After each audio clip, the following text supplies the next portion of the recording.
Alors aujourd'hui, je vais faire une petite conférence qui s'appelle Agile au pays des merveilles. L'idée, c'est de faire un retour d'expérience de quelque chose que j'ai vécu et qui est la mise en place de pratiques agiles au sein d'une direction marketing. Voilà. Donc j'avais une super police sur mon autre ordinateur, là je l'ai plus, donc du coup l'effet que vous allez avoir va être cracra, mais c'est pas grave. Voilà, en fait, je rayais merveille pour dire marketing, sachant que pour moi, qui suis issu de l'IT, euh, euh, le marketing est un peu le monde des merveilles. Alors, un petit coucou aux sponsors, ceux qui nous ont donné des pommes, ceux qui nous ont donné des klaxons, ceux qui nous ont donné des balles rouges, des cubes blancs, voilà. Il y a eu un peu de tout.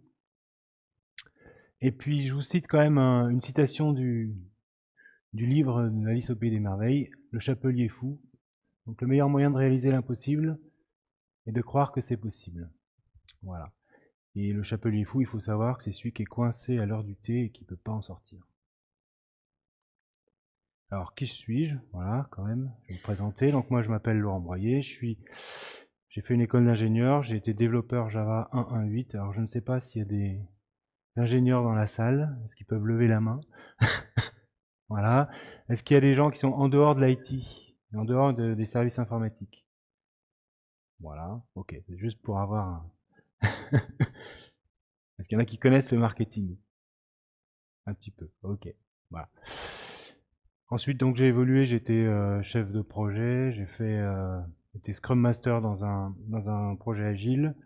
Le projet agile grandissant, j'étais facilitateur, et puis là, maintenant, je me retrouve au marketing. Je présente juste le contexte. Tiens, non, c'est bon. Juste pour vous dire d'où je viens, donc moi je suis de Lyon, je travaille dans le groupe Apicil, qui est le 5e groupe de protection sociale, qui a été créé en 1938, donc ça veut dire qu'il a à peu près 80 années d'existence, ce qui n'est pas négligeable dans la démarche qui va suivre. Donc il y a 4 métiers: santé, prévoyance, épargne, retraite complémentaire. Bon, 3,8 milliards de chiffre d'affaires, bon ok. Et le point important aussi, c'est que voilà, on est très fiers de nos certifications. Je continue avec quelques chiffres juste pour vous donner. Donc là, bon, c'est des chiffres, peu importe. Ce qui est important, c'est qu'on est 2000 salariés. Ça donne juste un peu la taille du groupe. Le groupe est basé surtout à Lyon, Saint-Étienne et Paris. Voilà, on est surtout sur le quart sud-est. Alors pourquoi parler d'agilité dans un service marketing? C'est la question. Eh ben, je vais essayer de vous expliquer le pourquoi. En fait, il me manque une slide dans ce cette version de document. Donc j'avais rajouté une slide qui expliquait la démarche.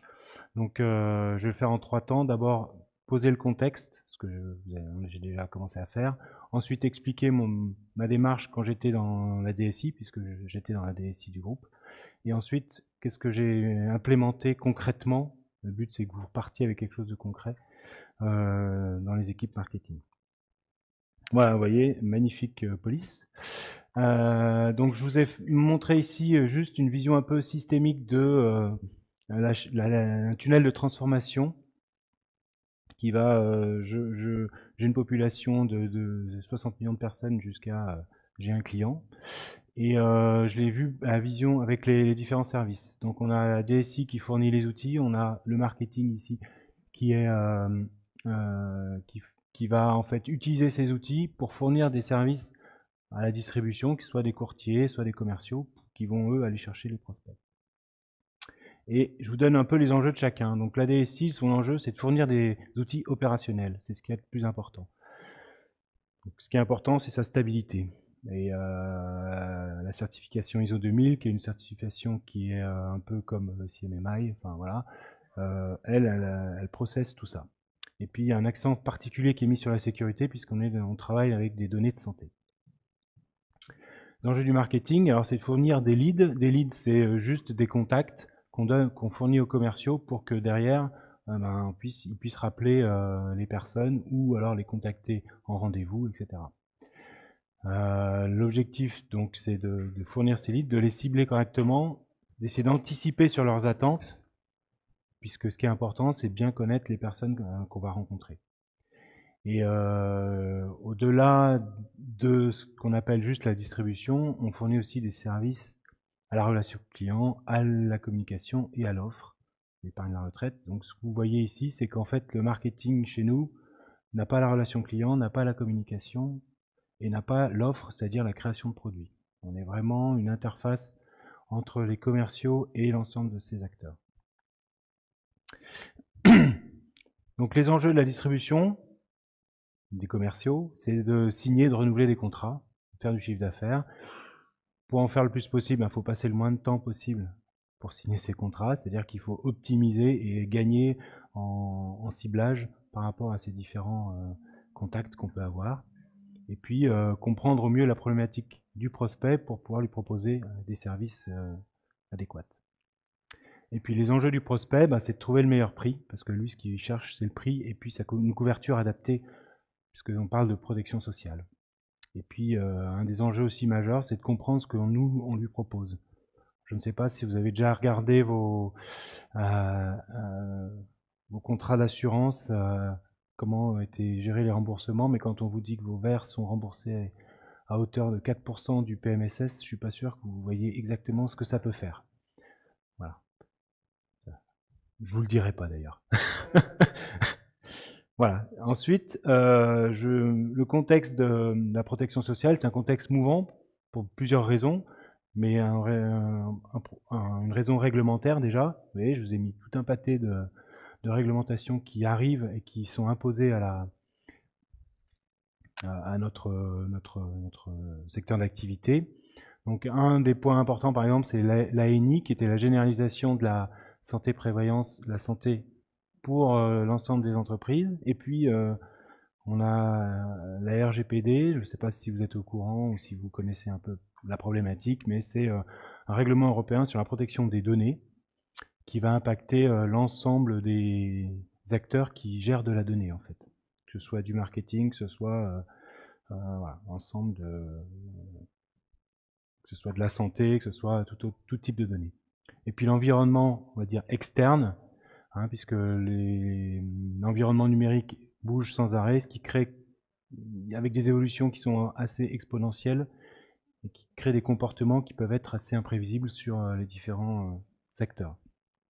Alors je vous ai donné quelques stats parce que c'est quand même quelque chose qui est, je trouve, assez important de se rappeler. Donc voilà, ici, vous voyez, ce sont les stats d'équipement en connexion Internet en France. Vous voyez qu'en 98, c'était il y a 20 ans, il y avait 4%, et puis maintenant on est à 85%, sachant que les 15% autres, à mon avis, sont en connexion mobile. Si on regarde, il y a 10 ans, en 2006, la 3G émergeait à peine. Et puis, il y a 4 ans, c'était en 2013, et on a acquis la 4G. Donc, ce qui crée des comportements qui évoluent forcément. Si on regarde le nombre de mobiles qui sont vendus dans le monde, on voit bien que la courbe, elle est quasiment exponentielle. Et si on regarde aussi les utilisateurs Facebook, on est passé, en 2009, c'était il n'y a pas si longtemps, à quelques millions. Voilà, regardez, à plus de 2 milliards actuellement. Donc voilà, forcément, on a un contexte externe qui bouge dans tous les sens. Il faut réussir à s'adapter à ça. Donc l'impact de ce contexte sur les comportements du prospect, lui, il va essayer d'avoir de l'information un peu de partout. Il va utiliser tous les moyens qui lui sont donnés, donc que ce soit des applications mobiles, que ce soit du Facebook, du LinkedIn pour du B2B, que ce soit du Twitter, du Snapchat, tout est possible. Il utilise tous ces canaux qui sont de plus en plus numérisés. Le papier existe de moins en moins. Et puis de plus en plus mobile first, c'est-à-dire que voilà, il va aller sur des mobiles, choisir de plus en plus vite et de plus en plus en ligne. Faut savoir qu'on était un métier, on faisait beaucoup de face à face, et on continue à en faire beaucoup pour certaines populations, mais pour d'autres populations, il y a des habitudes qui ont été prises par rapport à tout ce qui est fait en ligne. Du coup, le marketing est obligé de changer un certain nombre de pratiques. Pour acquérir des leads, pour accéder à ces leads, on On essaye d'innover un peu. On a mis en place, par exemple, 2 campagnes de réalité augmentée auprès notamment des entreprises pour qu'ils puissent connaître leur commercial. On avait une petite application et en fait le commercial se présentait, ce qui permettait quand ils avaient un rendez-vous, ben, du coup il y avait un petit peu d'empathie qui était présente et ils pouvaient enfin ils reconnaissaient la personne quand elle arrivait. On cherche à utiliser tout un tas de techniques marketing différentes. Donc je vais peut-être pas m'appesantir là-dessus parce que tout le monde n'est pas dans le sujet. Et puis ça implique effectivement d'avoir des possibilités d'adaptabilité qui soient fortes. Donc c'est pour ça qu'on parle de mise en place de pratiques agiles. Et aussi la technicité, on va dire l'informatisation du marketing est aussi présente avec une stack web, une stack data qui sont de plus en plus prégnantes. On parle de marketing technologist. Et puis la DSI, ben, elle aussi, il faut qu'elle bouge. Donc elle essaye de mettre en place des projets agiles. On a eu une idée de faire un, un SI bimodal, c'est-à-dire un SI avec une partie qui est stable, qui est livrée 3-4 fois par an et qui gère en fait toute la gestion courante, vos remboursements, les encaissements, tout un tas de vos adresses, etc. Et puis ainsi un SI qui va bouger plus régulièrement, qui sera livré plus souvent et qui sera plus orienté peut-être web, front, comme on dit chez nous, et appli mobile. Voilà, alors on n'a pas tout à fait, on a cette vision, mais on n'a pas forcément, ces choses-là n'ont pas été forcément mises en place au niveau de la DSI. Si on passe à mon retour d'expérience, donc moi je suis arrivé ça fait 18 ans que je travaille à Piscil, donc ça fait un petit moment. J'ai traversé pas mal de services différents. Et en 2014, je suis arrivé sur un projet où l'idée c'était de se mettre à l'agilité. Donc je suis d'abord arrivé en tant qu'architecte et ensuite je suis passé Scrum Master. La caractéristique de ce début de projet, c'est que les métiers, les personnes de la relation client, les personnes des commerciaux, etc., qui avaient un impact sur le projet en tant que tel, qui étaient partie prenante, elles étaient dans l'équipe voilà, sur le plateau projet et du coup, les interactions étaient fortes et directes. Ça nous a permis d'avoir beaucoup de réactivité et de pouvoir lancer un certain nombre de services.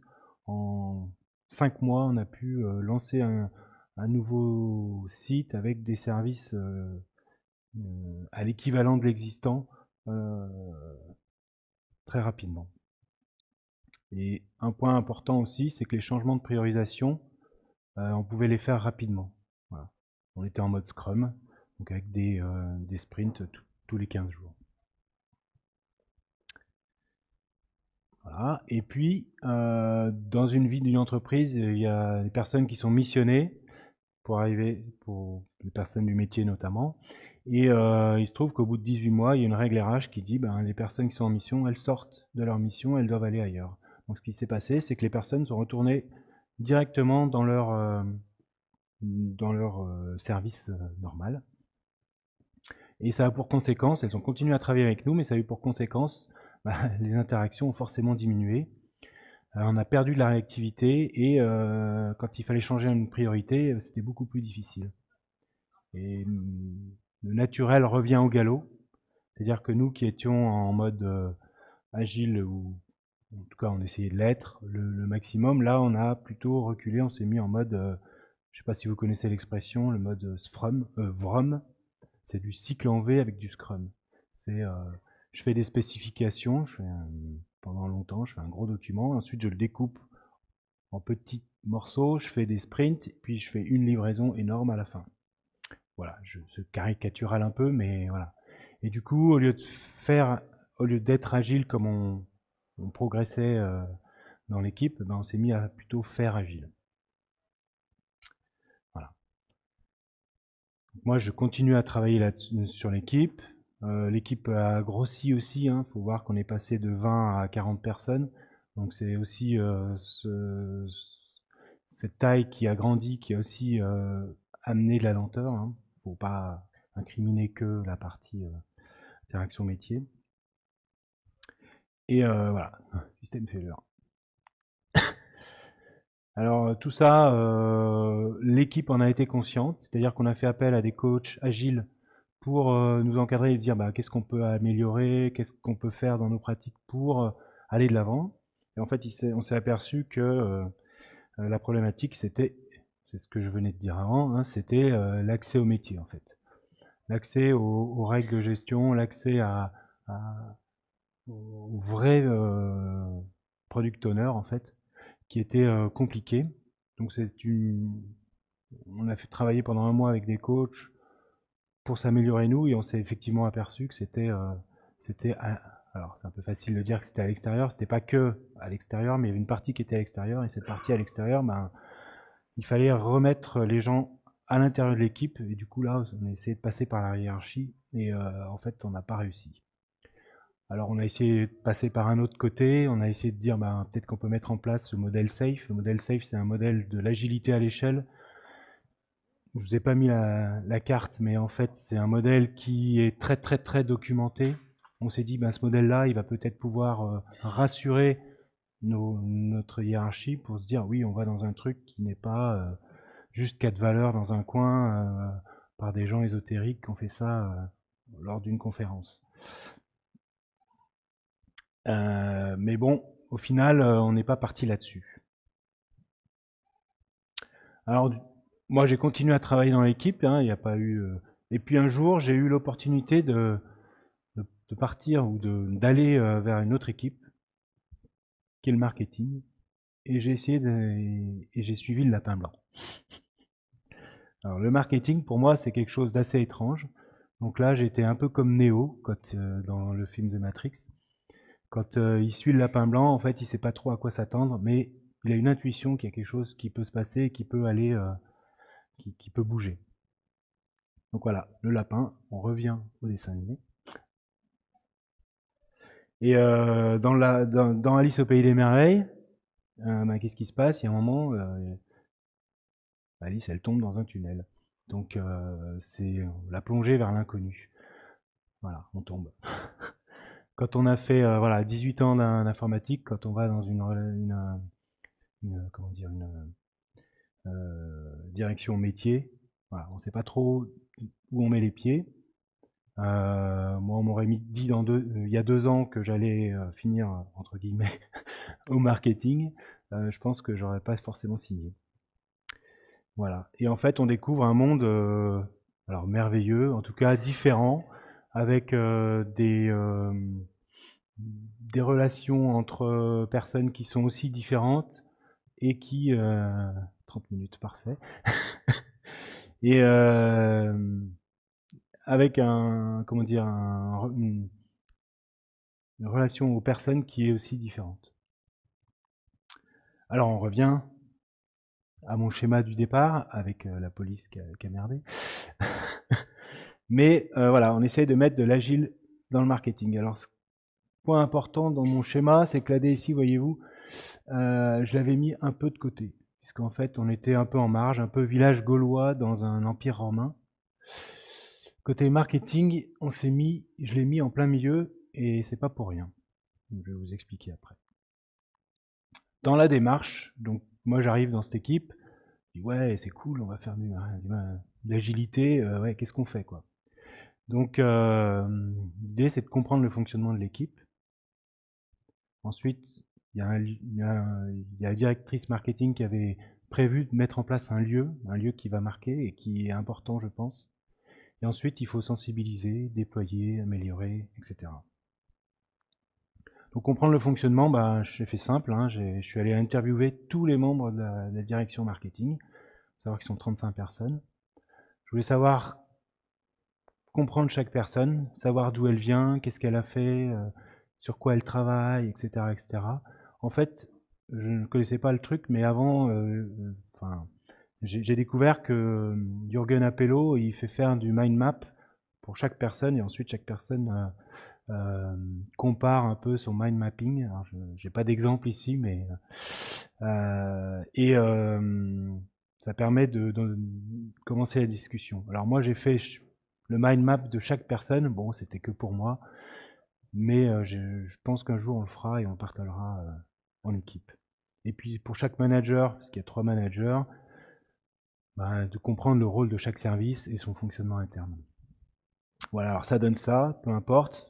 Il y a 35 personnes. On a un service acquisition, un service contenu et un service pilotage. Je fais très court. L'acquisition, c'est eux qui gèrent les données et qui vont faire les campagnes, organiser les campagnes d'emailing, campagnes de même par courrier, etc. Contenu, c'est eux qui vont créer le contenu, que ce soit les plaquettes, que ce soit les sites web, que ce soit tout type de contenu. Ils vont gestion des statistiques web, du SEO, et puis le pilotage, c'est un peu particulier. Eux, ils sont en lien assez direct avec les commerciaux. C'est eux qui gèrent la production commerciale, qui peuvent faire le reporting là-dessus. Et puis c'est eux qui administrent le CRM. Voilà. Bon, on passe la cartographie des outils que j'ai pu faire en même temps. Voilà. Et donc on a mis en place, enfin la directrice marketing, Marie-Ève, a mis en place un lieu qui est différent, qui se trouve en fait, si vous pouvez imaginer le service marketing, c'est comme un H avec une barre au milieu, et la barre au milieu, c'est ce lieu. Voilà. Et ce qui est important, et ce que je vois, et l'expérience que je vois, enfin que j'ai découvert au fil de l'eau, ce qui est important, c'est que c'est un lieu visible, et que c'est un lieu ouvert, en fait. Donc le CHSCT, que vous connaissez sûrement dans vos organisations, nous a entre guillemets imposé d'utiliser des mobiliers qui étaient insonorisés. Vous voyez les panneaux qui sont là, en fait, ils sont insonorisés pour qu'au cas où on fasse un peu de bruit, ça dérange personne. Mais on a pu pallier à ces contraintes-là. Le mobilier qui est là, il est inhabituel. On a des tables hautes, on a des chaises hautes, on a même des tabourets sur lesquels on ne peut pas s'asseoir, ces trucs-là. C'est complètement différent par rapport à tout le mobilier qu'on peut avoir dans l'entreprise. Et puis on a mis en place ces fameux tableaux, qui sont des tableaux amovibles qu'on peut balancer dans un bureau, faire un stand-up là, dans un coin, le montrer dans une réunion si on a besoin. Bon, on va peut-être pas passer l'ascenseur avec, mais on peut se balader avec, et ça c'est quelque chose qui est très utilisé. Alors, la démarche qui est de sensibiliser, de déployer et d'améliorer, j'essaye de la mettre en place au sein de la direction. Donc, dans le désordre, j'ai commencé par déployer avant de sensibiliser. C'est-à-dire que, je vais en parler, on met en place en fait du management visuel sans forcément expliciter tous les pourquoi, tous les comment, mais juste pour poser un certain nombre de choses et pour rendre des choses visuelles. Donc on définit ce qu'on veut représenter. Le but c'est de présenter les tâches qu'on a à faire et puis de dire voilà quelles sont vos activités, quels sont les process, etc. Et ce qui est difficile, c'est de mettre noir sur blanc les petites actions quotidiennes que l'on fait, puisqu'en fait on se dit mais les gens ont du mal à mettre noir sur blanc tout ce qu'ils font. Et c'est un travail qui est comment dire important à faire et pas toujours aisé. Et puis j'aurais aimé définir des colonnes assez un peu différenciées par exemple par service, et on s'aperçoit que pour l'instant on a fait juste à faire, en cours et puis terminé. On en a rajouté quelques-unes, mais il y a peu de changements. Et puis l'idée de ces tableaux, c'est de pas, on verra après, mais c'est de pas voir en grand, c'est de faire que ça marche et que ce tableau fonctionne. Alors pour améliorer, on se pose régulièrement la question, est-ce que ce qu'on a mis en place, on continue? Est-ce que ce truc-là, ça marche? Sinon, si ça marche pas, qu'est-ce qu'on arrête? Qu'est-ce qu'on continue? C'est une sorte de rétrospective que l'on fait. Alors on les appelle comme ça, on les appelle pas comme ça dépend des services. Et ça apprend aussi à défaire pour refaire. C'est-à-dire que quand on a mis en place un tableau, on fait table rase et on remet. Et on refait quelque chose. Et je trouve ça aussi important, puisqu'en fait, ça permet de dire, on a fait quelque chose ensemble. Ce truc-là, finalement, il est plus utile. Et du coup, on le remet à neuf. Et puis sensibiliser, alors moi j'ai mis en place, il y en a qui font des BBL, moi j'ai mis en place des apéros agiles. C'est tous les jeudis, une fois par mois, on fait un 11-13. Alors le 11-13, c'est une sorte de négociation entre j'ai une heure de boulot, je prends sur une heure de boulot et je prends sur une heure de midi et deux, pour faire des petits jeux autour de l'agilité. Donc on a pu faire par exemple un jardinier agile, on a pu faire un Kanbanzine avec l'équipe contenu, on a pu faire le Marshmallow Challenge, on a pu faire voilà, 2-3 petites choses comme ça, qui permettent de sensibiliser et de faire comprendre un certain nombre de choses. Et puis on essaye aussi de faire des animations de réunion sous forme d'atelier. Il y a quelques photos après, je vous montrerai. Et puis on invite aussi les personnes à sortir des murs de l'entreprise. Moi j'essaye d'inciter les gens à aller voir un événement Agile Lyon par exemple pour Lyon. Il y a 2 personnes qui vont sûrement aller à Agile Grenoble au mois de novembre. Voilà, d'aller dans les meet-up aussi le soir sur des événements qu'organise le CARA Lyon une fois par mois. Voilà. Et je pense que c'est important parce que dans ce que moi j'ai vécu, c'est en sortant des murs que j'ai compris un certain nombre de choses. Notamment, voilà, quand on va à des conférences comme ça, comment dire, ça nous permet de comprendre en fait le sens des choses. On ne fait pas juste pour faire, on comprend le sens. Alors ici, vous voyez, là c'est le Marshmallow Challenge, c'est le Tada Moment. Au moment où on pose le marshmallow et où ça tient ou pas. A priori, ça n'a pas tenu. Ici, c'est un magnifique jardin du jardinier agile qui a été fait par l'équipe. Ici, c'est une réunion avec l'ensemble des entités du groupe, l'ensemble marketing du groupe, où en fait, pour apprendre à se connaître, on a fait un réseau social low-tech, c'est-à-dire on prend un fil et puis chaque personne prend le fil dans une pelote et puis se présente, explique qu'est-ce qu'il fait en groupe, par exemple, hein, c'est un exemple, on peut faire ce qu'on veut comme discours, et ensuite il le passe à un suivant qui ne doit pas être son voisin le plus proche, qui doit plutôt être en face, ce qui crée en fait une toile d'araignée.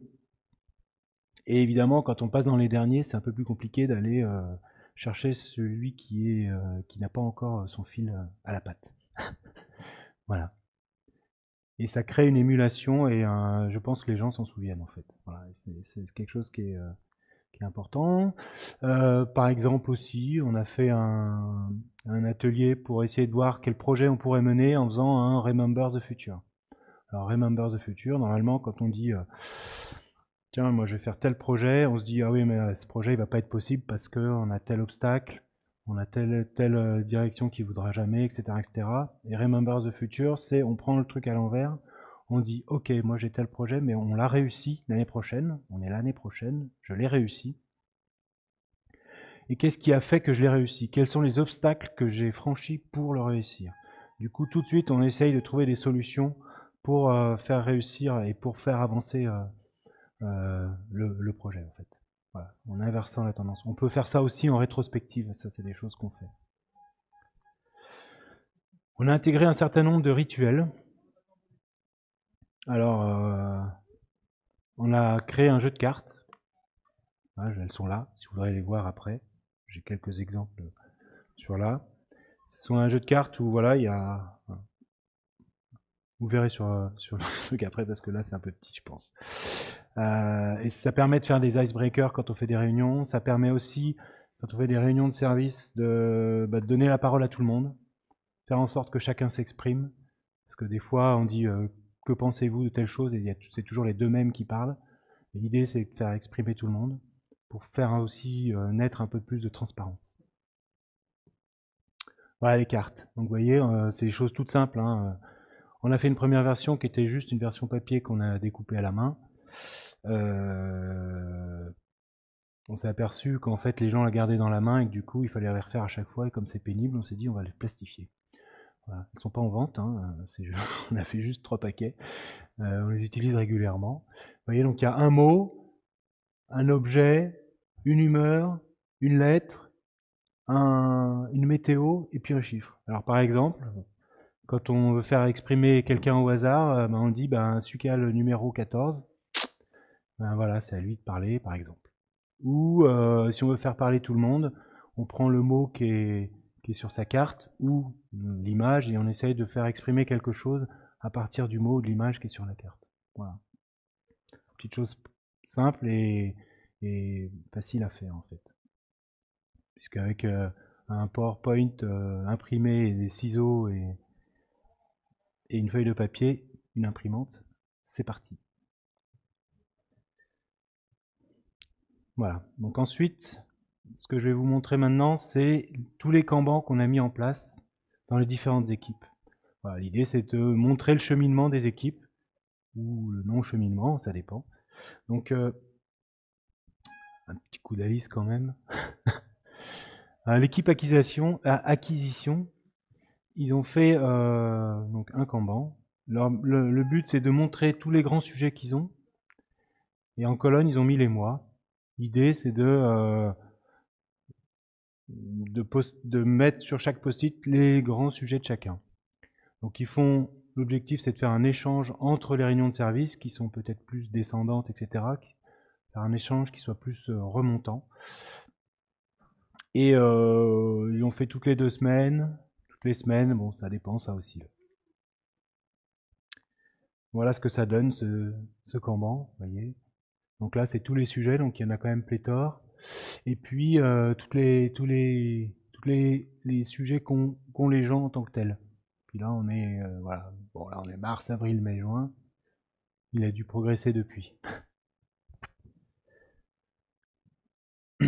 L'autre équipe, l'équipe support, la particularité de cette équipe, c'est que c'était l'unification de 2 anciennes équipes en fait. Donc on a fait 2 Kanban parce que c'était plus simple à gérer, avec une périodicité à la semaine.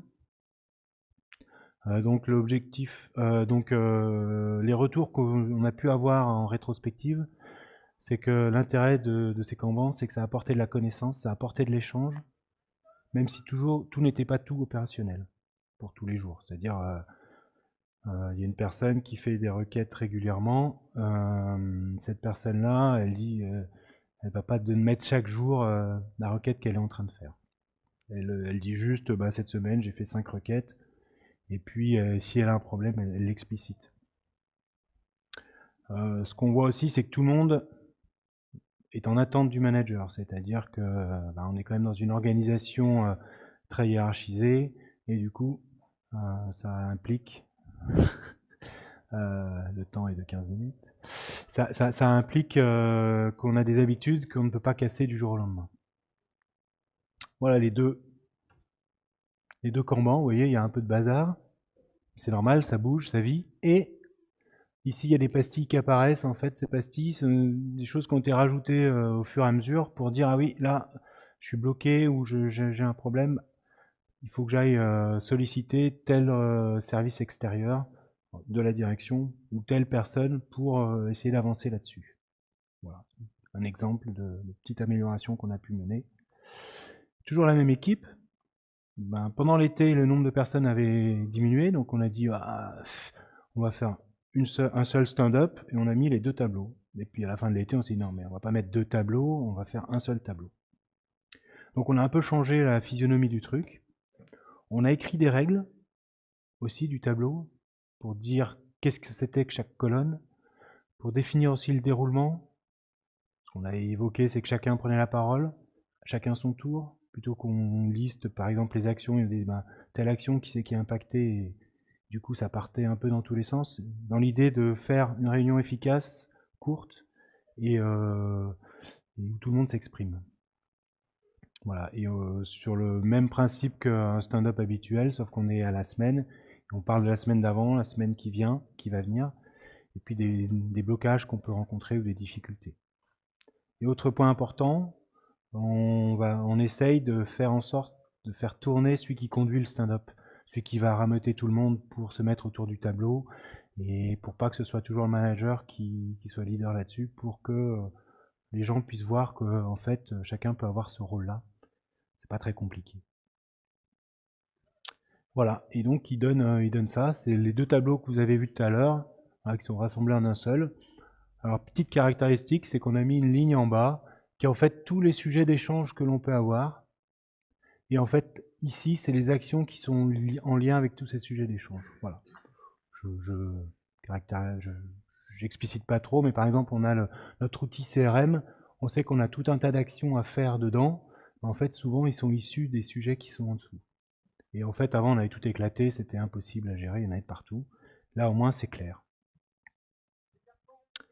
Voilà. Autre équipe, l'équipe qui gère le contenu. Alors, ils ont d'abord mis en place un premier Kanban, un peu comme l'équipe, la première que vous avez vue avec les post-it roses. C'est-à-dire qu'ils mettent la liste de tous les thèmes annuels. Et puis, chaque post-it est un type d'action dans ce thème. Et puis, on a un to-do, on a donc à faire, en cours, terminé. Et puis, on avait rajouté une case frigo, c'est-à-dire que c'est des choses qu'on sait qui vont arriver, mais on ne sait pas trop à quel moment. Puis on avait rajouté aussi une case conformité, une colonne conformité, parce qu'en fait, tout ce qui sort de l'équipe contenu doit être conforme conforme.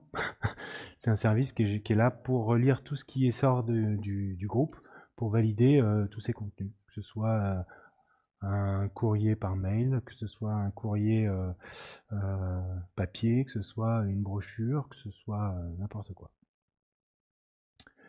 Et il y avait une périodicité d'1 à 2 fois par semaine. Puis ensuite, on a mis une deuxième version. On s'est dit, bon, ce truc-là, il marche pas super. On va avoir un objectif, c'est de le faire au quotidien pour essayer d'être un peu plus, comment dire, efficace dans toutes les actions qu'on a. Alors, s'il est quotidien, ça veut dire que les actions doivent être plus précises. Donc là, ça amène un peu de discussion, de se dire, mais qu'est-ce que j'écris vraiment? Est-ce que quand je prends mon stylo, je dis, je prends mon stylo? Non, hein. C'est vraiment les actions de tous les jours, mais pas non plus trop précises. Donc il faut trouver le bon curseur. Et puis chaque semaine, on revoit le tableau. Donc c'est pas un mode Scrum si vous voulez, on fait pas un sprint, puisqu'en fait on est plutôt dans un Kanban où le flux arrive continuellement.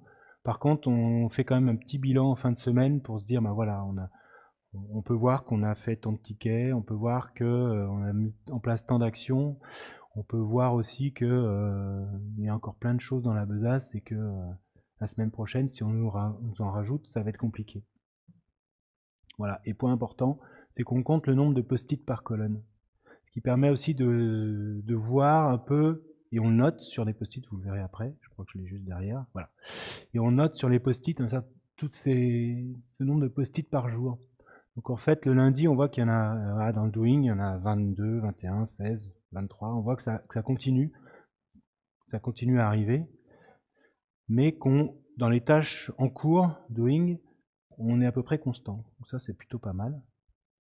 On voit par contre on voit aussi que dans le to-do, bah, ça monte puis ça redescend. Voilà. Donc ça, c'est plutôt positif.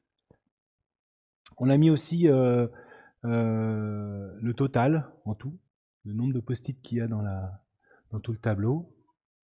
Voilà, et forcément il augmente puisqu'on voit que puisqu'on peut en rajouter au fil de l'eau. Mais ça donne à l'équipe une vision du travail qui est en cours, une vision de qu'est-ce qu'on a à faire, parce que bon après ce qu'il y a derrière, c'est de mettre en place le work in progress, savoir si on peut limiter le nombre de tâches. Sachant que l'équipe est variable, elle peut bouger s'il y en a qui sont en vacances, etc. Donc c'est peut-être un peu compliqué, mais c'est une façon visuelle de le faire en fait, de bien visualiser le travail en cours et de se dire ah oui, bah là, je sais pas, on a 50 tâches dans la colonne à faire. Je pense que ça va être compliqué vu qu'on n'est plus que 3 sur les 2 derniers jours, par exemple. Donc il faut soit on se répartit les tâches, soit ben il y a des tâches qui vont attendre et au moins on le sait tout de suite. Voilà. Et puis on a fait une troisième version très récemment, avec toujours un objectif quotidien, mais avec un objectif de mieux visualiser les types de tâches. On a mis en place des couleurs différentes pour les différents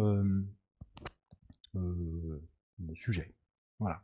Et puis on a rajouté aussi une notion de date, c'est-à-dire qu'on met la date d'apparition du post-it sur le tableau, avec pour objectif de voir quel est le délai dans lequel, quel est le temps que ça met pour apparaître et pour disparaître du tableau. Alors une notion de délai de chaque action. Voilà, donc si vous vous souvenez de ce tableau-là, il a été transformé. Ah oui, ça donne le sourire de changer ces tableaux.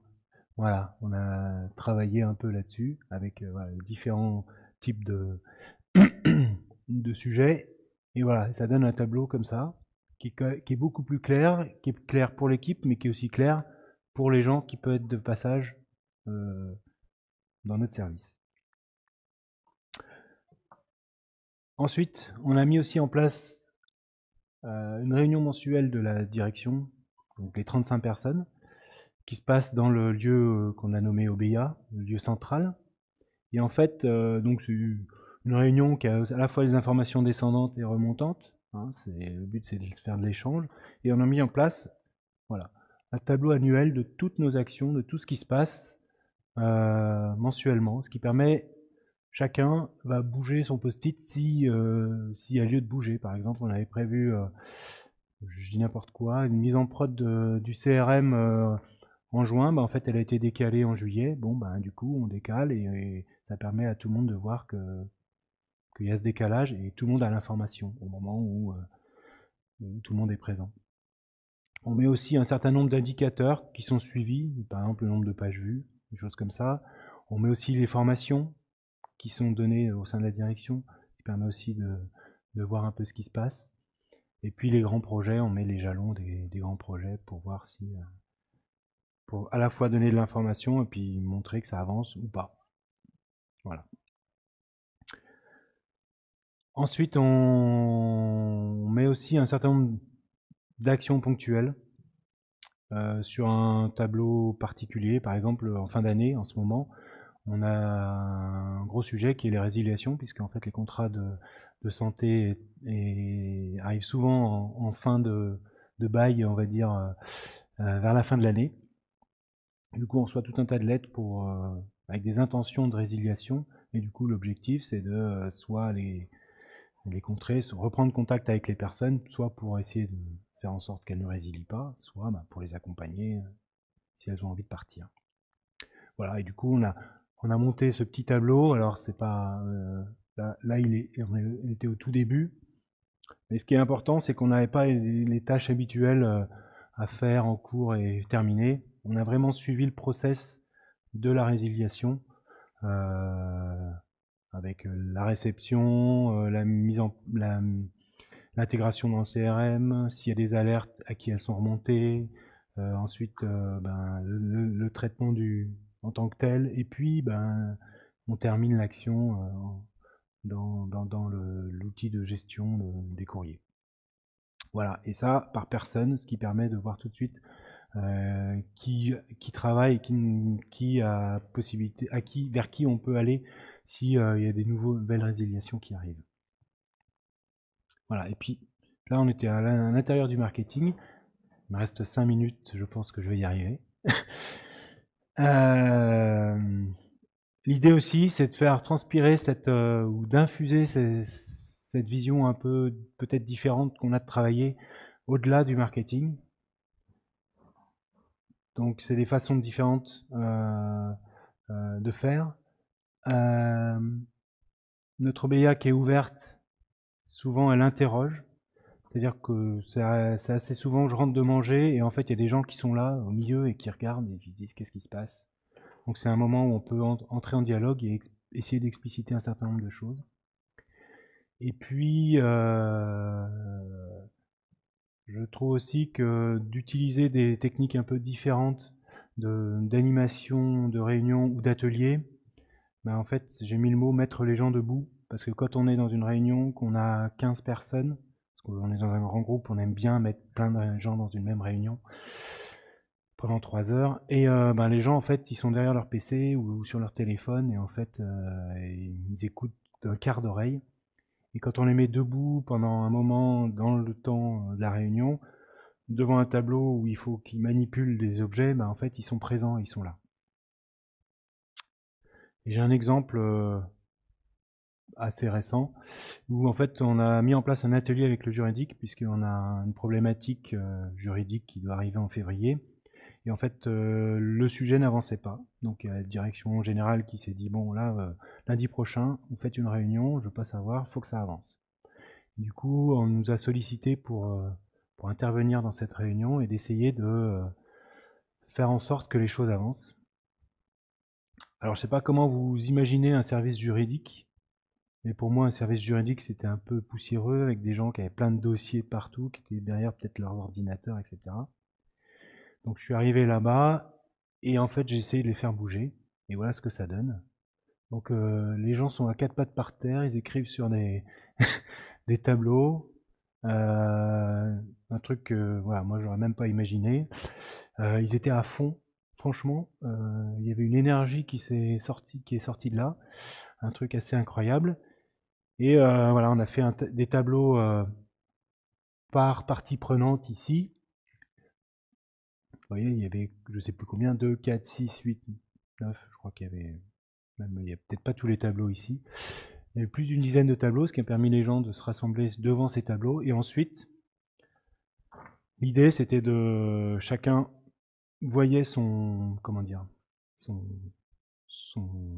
l'impact qu'avait la réglementation, l'impact juridique sur son entité. Elle voyait ça en local, c'est-à-dire dans son univers propre. Elle voyait ça aussi en termes de planning, en termes d'actions à mettre en place, en termes d'interaction avec d'autres. Quels étaient les points, les liaisons avec les autres entités. Et en fait, chacun a fait son truc dans son coin et ensuite on a fait un seul tableau pour résoudre l'ensemble des interactions qu'il pouvait avoir ou de planning qui ne collait pas. Et voilà, et ça nous donne ce tableau, qui est un tableau avec l'ensemble ici des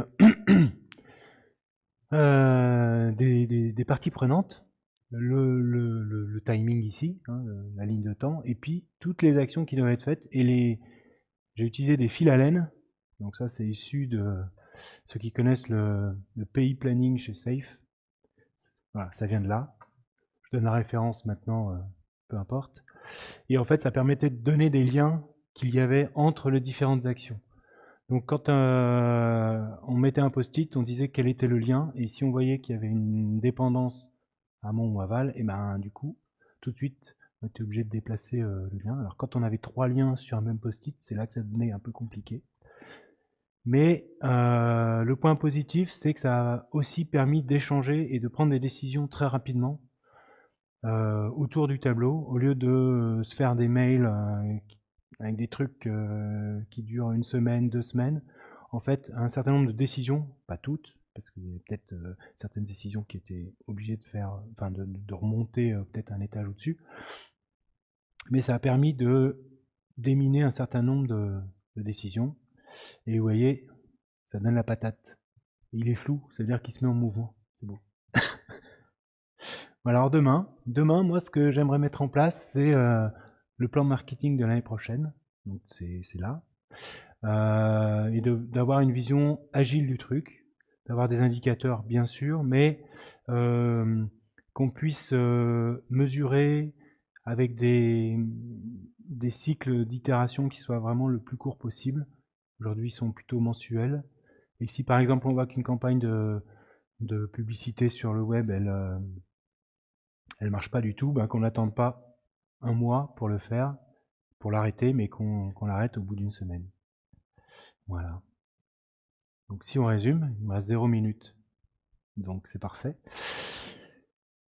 Ce qu'on peut voir, c'est que l'agilité, ça demande du temps. C'est pas inné pour tout le monde, surtout dans une organisation qui est plutôt pyramidale. Que le fait d'avoir un lieu dédié, ça permet d'être visible sans être gênant, et ça permet aussi aux équipes de se retrouver, d'interagir vraiment fortement. Et puis, voilà. Ce que je vois aussi, c'est que les pratiques agiles, qui sont peut-être plus du faire, mais pas encore de l'être, ça permet d'amener aussi un certain nombre de conversations. Donc là, je boucle avec la première keynote d'hier de Géry qui parlait justement de ces conversations. C'est un point important en fait de faire parler les gens. Et puis, moi, je suis persuadé que l'agilité, c'est un chemin. C'est-à-dire qu'on pose une pierre, mais en fait, on va avancer sur le chemin. On ne sait pas forcément où on va aller.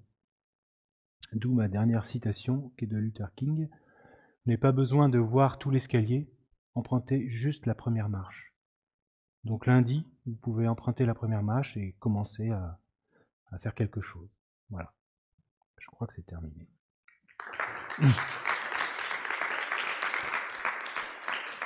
Merci. Est-ce qu'il y a des questions?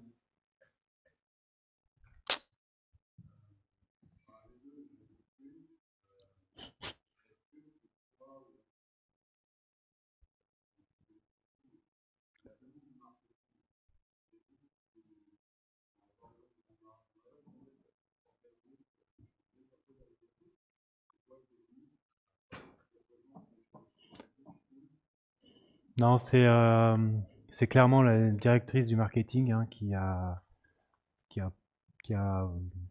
enfin, il y a un poste qui s'est ouvert et enfin voilà et moi j'ai postulé et voilà ça s'est fait comme ça.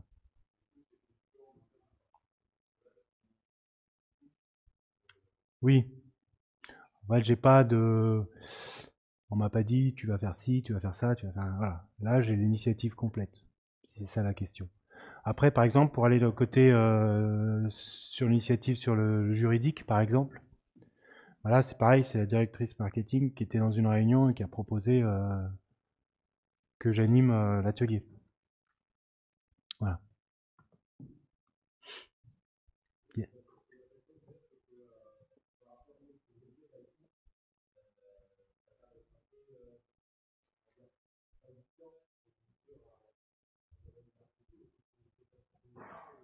Alors, il existe des manifestes Agile Marketing, il existe des trucs.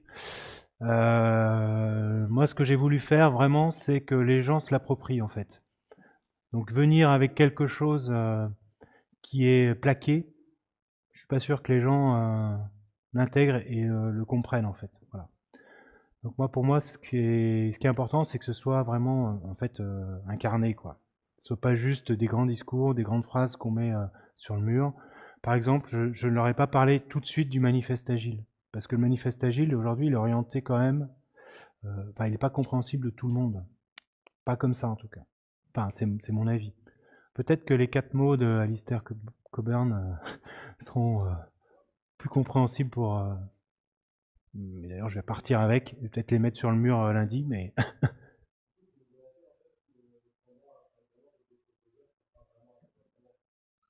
complètement.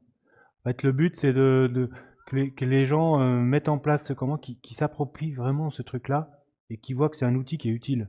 Parce que si c'est un outil sur lequel on est obligé d'aller tous les matins, parce qu'en fait, on nous a dit d'y aller, parce que notre chef nous dit d'y aller, bah en fait, voilà, on va faire une pseudo-agilité, parce qu'en fait, on n'a pas de user story, on n'a pas tout ça. Mais voilà, les gens vont pas comprendre ce qui se passe, en fait. Ce qu'il faut savoir aussi, c'est que moi, j'ai compris ce que c'était que l'agilité.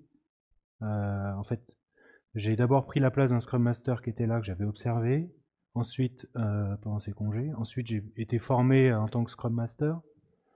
J'ai pris le rôle de Scrum Master dans l'équipe, mais il me manquait quelque chose. Et en fait, un jour, j'ai vu le reportage Le Bonheur au Travail, qui est en fait le reportage qui était sur Arte, qui parlait du bouquin d'Isaac Gates, Liberté et compagnie, dans lequel il y a, je crois, Laurent, comment il s'appelle, Alexandre Gérard qui témoigne d'ailleurs.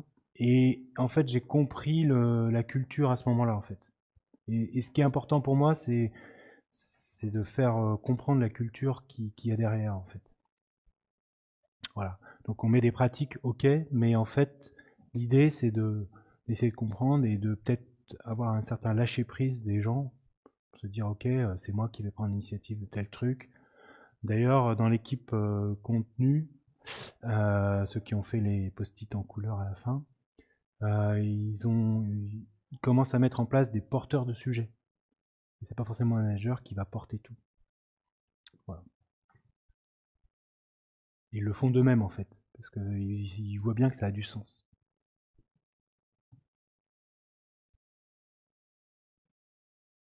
C'est bon? Pas de questions? Ben, merci bien de votre attention.